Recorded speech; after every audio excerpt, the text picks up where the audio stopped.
Okay, we are live.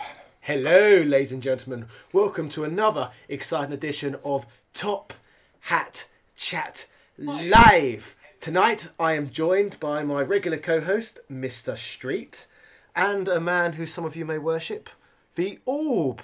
Can I call you the Orb? You can like the Brian Kendrick. Yeah, I like the Orb. It's pretty good. And we have a special guest tonight as well. We are joined by the Evil Yeti. Yeah, appreciate you guys having me on, man. Yeah, no, it's nice to have you. Yeah. Yes. So a little bit about the Evil Yeti. He is a streamer that has been going live now on Mixer for a considerable amount of time. And you're doing a bit of transition across to other platforms as well? Yeah, it's just something that I'm passionate in. Something I'm really trying to pick up this year as well. I'm watching you guys a bit more as well. It's just something that we've got in common as well. So I would say streaming on Mixer does sound particularly evil, I must say. But here's the big question. Orb, you know him, you know me. Who's more evil? Oh, you. Oh, good. Yeah. That's just a moniker. Yeah, people ask me if I'm evil, and then they hang around for 2 minutes like, no, he's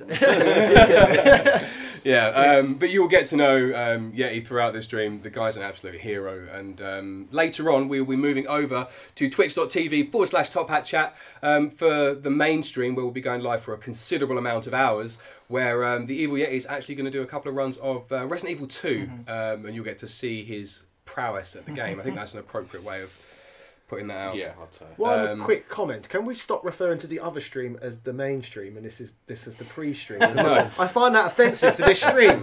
To be fair, I apologise, YouTube stream. Yes, we need to do more justice than that. Let's stop calling it a pre-stream and call it the...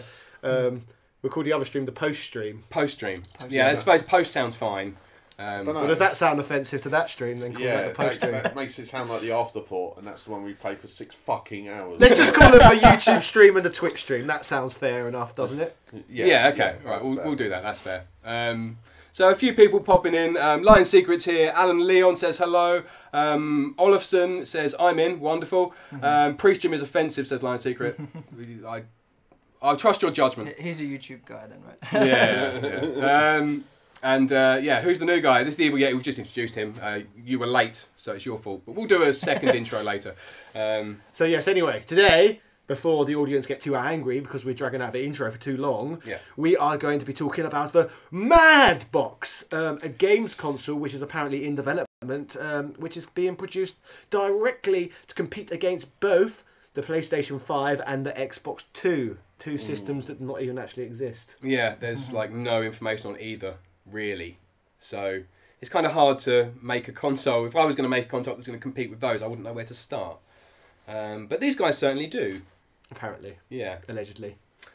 So it's from the guys that made Project Cars. Yes, and Need for Speed, a company known as Slightly Mad Studios, and I guess it's kind of in the name of the company with regards to trying to go up against these Goliaths like Microsoft and Sony. Yeah.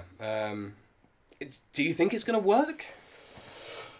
No. Obviously, it's hard for a company no one's ever heard of to compete against Nintendo and Microsoft or whatever than that. But if people are super interested in specs, obviously there's going to be a PC as an option. Do you know what I mean? Yeah. If that's what they care about, surely people are just going to go for a PC, right? To be fair, that makes a lot of sense. But I mean, consoles over the past few years have been gearing themselves closer and closer to PCs. It went from being kind of the arcade experience at home to being a budget PC experience at home. Apparently one of the big gimmicks about this system is going to offer a VR headset, and it's going to offer 60 frames per second in each eye overall, giving it 120 frames per second. Yeah, see, that sounds like an epileptic's nightmare. Does that mean I'd get 240? Why? I have 4 eyes. That's true, you do have. I know. I always, like I've said multiple times on this channel, this frames per second thing is all a bit fetishy, isn't it? It's just a preference, what people want. But there's a bit different with VR, because VR makes you feel sick. So would you not feel sick if you had a better resolution with VR? Yeah. No, I agree. I only played for VR. I played with VR a little bit, and it didn't make me feel sick. It felt still gimmicky.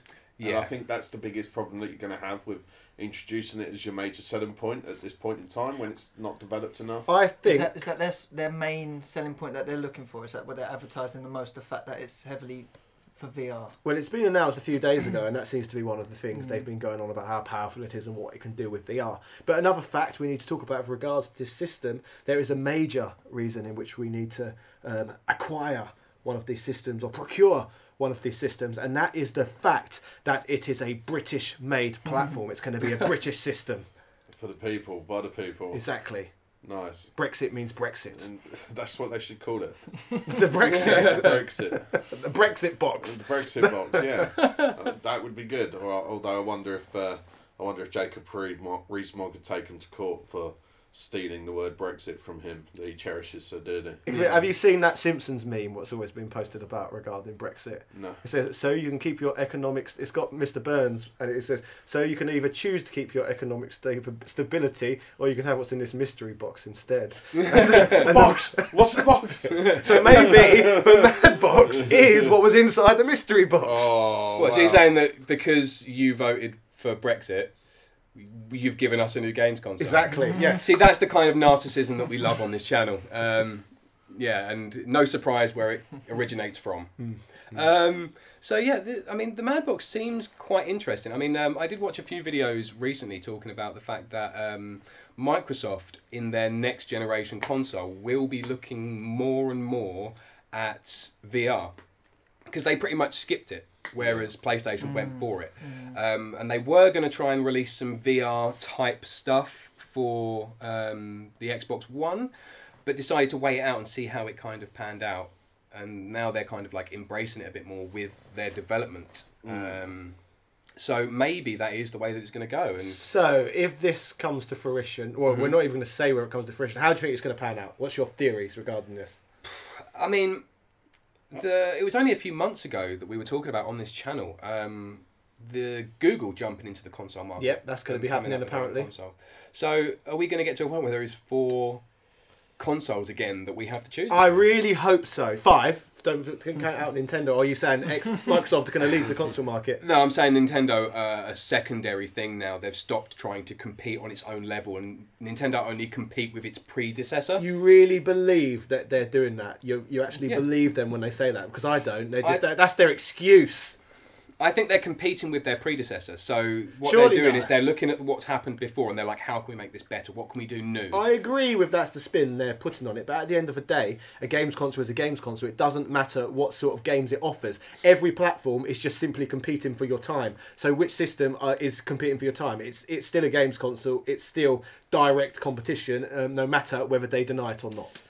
Do you think Nintendo just say that as an excuse? That's what I'm saying. That's exactly what I'm saying. As an excuse to hide away from the fact that they don't get any third-party support. Exactly. Really? Exactly. Yeah. And they're an underpowered system. Yeah. And it's like, we didn't even want HDMI. What are you talking about? And then everyone went, are you sure?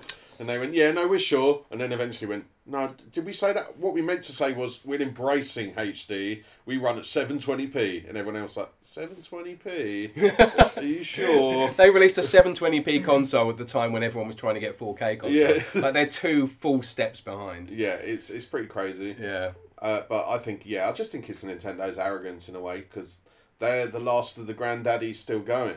Like, out of all of the 80s and 90s console giants, really. I mean, from the cut-off point, say, 94, they're the last of the ones that are still going. Sega obviously doesn't produce hardware anymore. Yeah.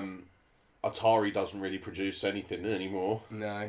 And who else? Like, obviously, you got all those outrageous systems like the Philips and some of them are making a comeback. Like apparently, in television, are making a new platform. Yeah, we heard about that. Yeah. We discussed that, and that's going to go the way of this mad box. Yeah, they're going to get released and just die. I can't see them just taking a hold as a household name. I think they're too far behind. I also think the Mad Box, just talking about kind of sell points here, the Mad Box doesn't sound like you would want to buy it. Do you not think? Could you imagine like going, I can't wait for the new Mad Box it's release? no cheesier name than PlayStation or Xbox. Those are outrageous names when you actually think about them. True.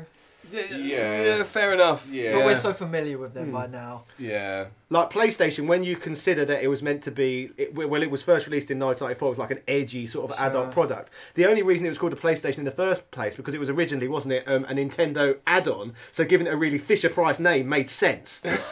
But upon release, it didn't make any sense. Yeah. I'm annoyed that I agree with you, but I do agree with you. Xbox. I mean, that doesn't sound. Sounds porny. Oh yeah, it does actually. That's fair. It does appeal to the adult market though, which again is what they were going for at the time. Was, so that at least that, and it was pretty. Sounds like a loot crate you could order from Pornhub.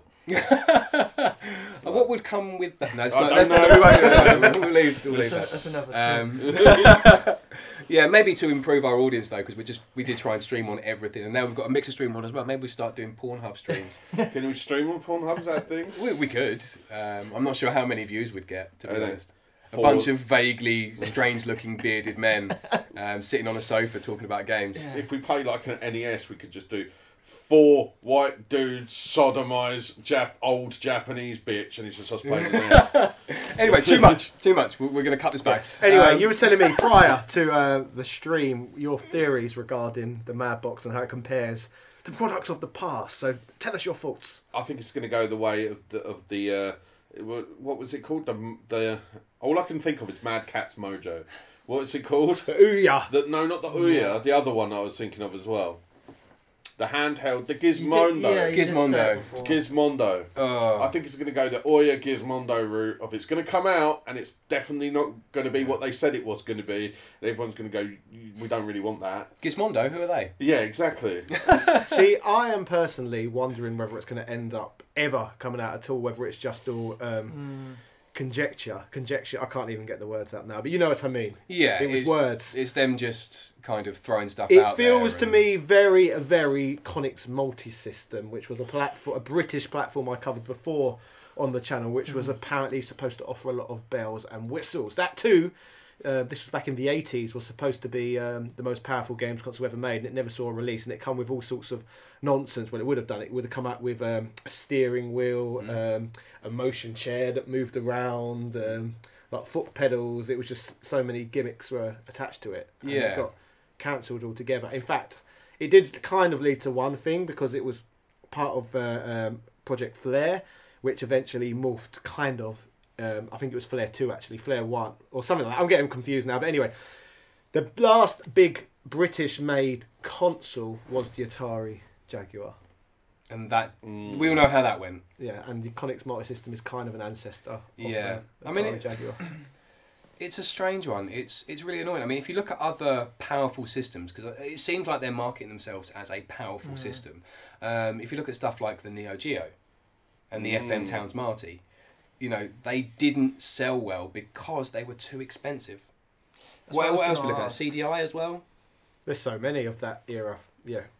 So are you saying we're having that history cycle possibly repeat itself? Like when you just had the Super Nintendo and the Mega Drive around, then all these behemoth, super powerful consoles around what were just trying to be powerful and offer nothing else. So in the same era of the Super Nintendo and Mega Drive, you had the 3DO, the Philips CDI, the FM Towns Marty, the Amiga CD32, the Atari Jaguar, and the list just goes on and on of these powerful consoles. So you're saying you're going to have these minnows of games consoles around, such as the Xbox 2 and the PlayStation 5 with their paltry 4K.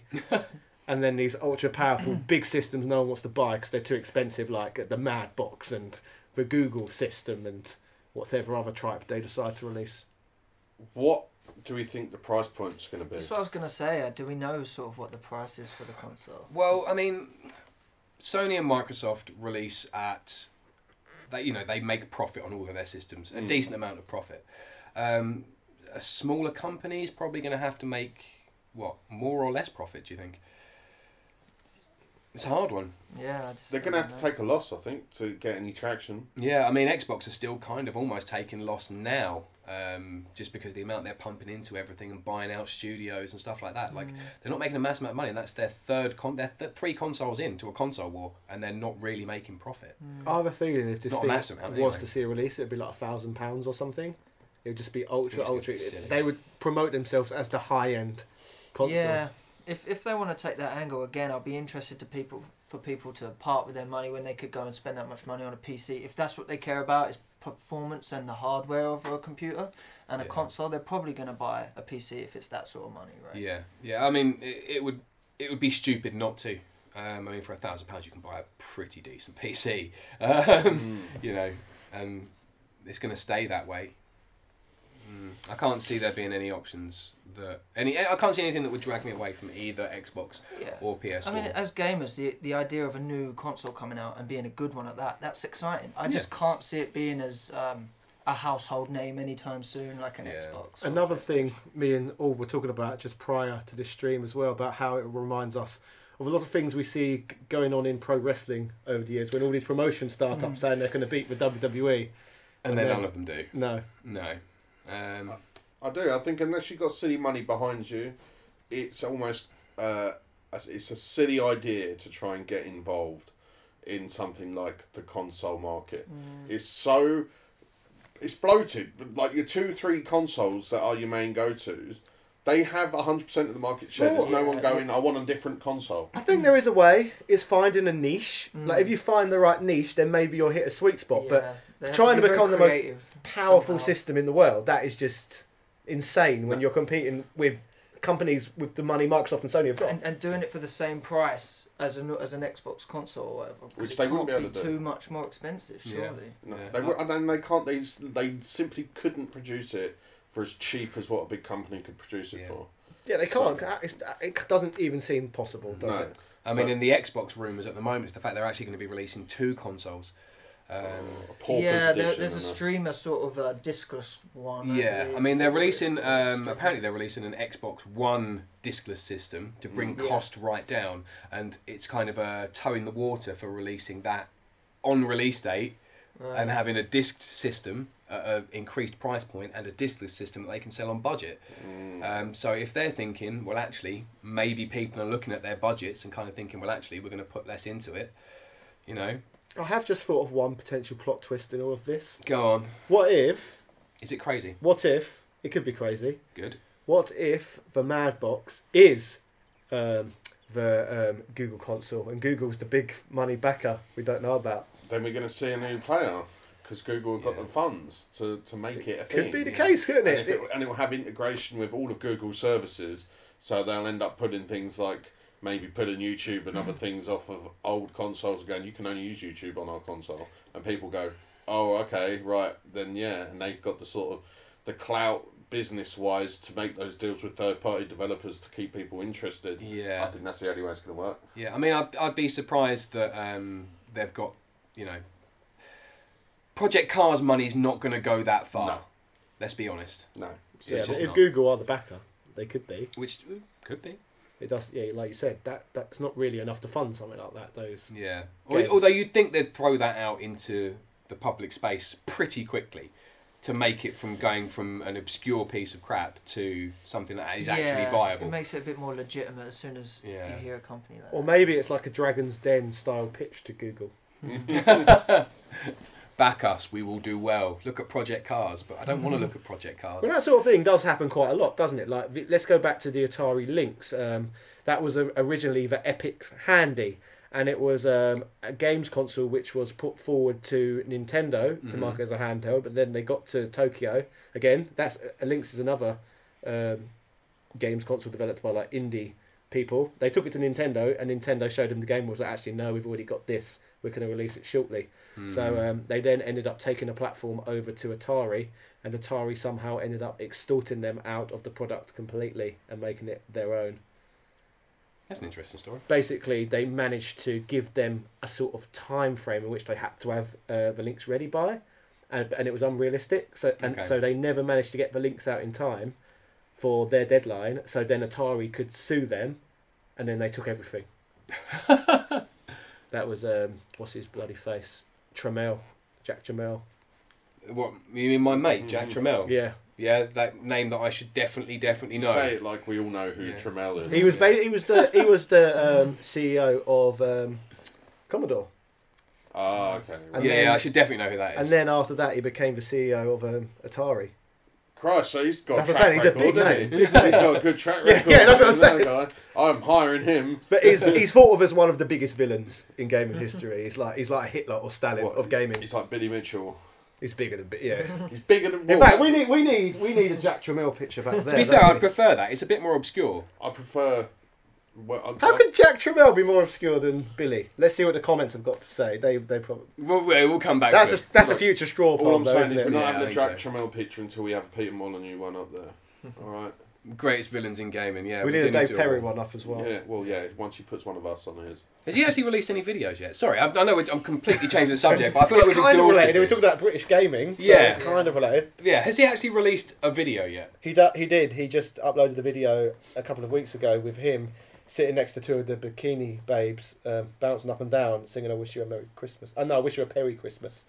Oh God, I hate that man so Oh, that's awesome. He's one of my heroes. Oh, no, he is as well. Yeah. Well, we're in the closing stages, I guess, of this. We're not going to call it the pre-stream anymore, right? No, the YouTube YouTube stream. stream. YouTube stream. We should probably talk about what we're going to tackle on the Twitch stream. That is true. We should briefly go over this. So as anybody that has just come into the stream may not know, we have a guest on today. That is the Evil Yeti. That is the gentleman that you don't recognise. That's him. We are going to be going over to Twitch soon to do a very long and arduous Resident Evil 2 stream.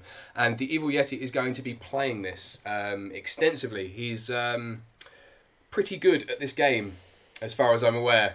Considerably better than me, at least. Yeah, we're going to enjoy it. We'll definitely beat them both. It's not any speed run sort of calibre. No. You know, but we're going to have a couple of runs, yeah. It's a good game. I grew up playing it, man. I got a lot of love for the Resi franchise in general, and 2 is a beautiful game. Yeah, it is. It's amazing. And it's just in time. Does the Evil and Resident Evil tie into your username? No, not really, to be honest. The Evil Yeti's it's the Wampa from Star Wars. He's an Evil Yeti, that's what that is. Now we have your origin story, which is even better. But yeah, I mean, you can come over to watch the Twitch stream and see what we're all about and see what we're doing. But afterwards, you do seriously need to go on and find all of his links. I know that he is on Mixer at the moment. He's going to do a move over to Twitch and do some Twitch streams as well, so you can find him there. You can find him on Twitter, and you can also find him on Instagram. Definitely to go. Isn't it sad that we're about to leave for YouTube stream and the audience are just starting to go up? Well, we can hang on for a few more minutes if you wish. It'd be more corporate of us to stay for a little bit, see if the views go up a bit more, because then they can all follow us over to twitch.tv/TopHatChat. We were corporate. Yeah. So, I mean, have we got anything else to say? Because obviously we do need to tackle it. As soon as you said that, we dropped one. They've already gone to Twitch. They've already gone. So yeah, I suppose we should go to Twitch. Yeah, because some of them might have already left. Yeah. So yeah, we're going to head over to there now. Is there anything we'd like to say? Is there closing statements?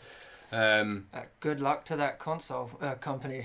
Yeah. Good luck to them. I wouldn't like to put my money in the ring against Sony or Microsoft, I think. Yeah, I'd be really pissed off if I was the spouse of one of the people that said that they were going to do this. Yeah. And I'd be like, oh, see, that was our savings. Yeah. See, that was going to be our third home somewhere. Yeah. And now you're going to spunk it up the wall on a console that's not going to work. It's not going to take off. And you can quote me on that. If it takes off and it's awesome, show this back to me because I'll love it.